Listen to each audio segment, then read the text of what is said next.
बिस्मिल्लाहिर्रहमानिर्रहीम। खिलाफत उस्मानिया के दौर में तुर्कों का कहना था कि मस्जिद में नमाज़ों के दौरान अगर आपके पीछे आपके बच्चे नहीं खेल रहे तो आपके सामने आपका रोशन मुस्तकबिल हरगिज़ नहीं है। और आज फिर से तुर्की की मसाजिद में ये ऐलान अवेज़ा किया जाना शुरू कर दिया गया है।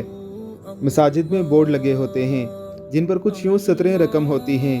अगर नमाज के दौरान आपको पीछे से बच्चों के खेलने कूदने की आवाज़ें नहीं आती तो आप अपने दीन के मुस्तकबिल की फ़िक्र करें।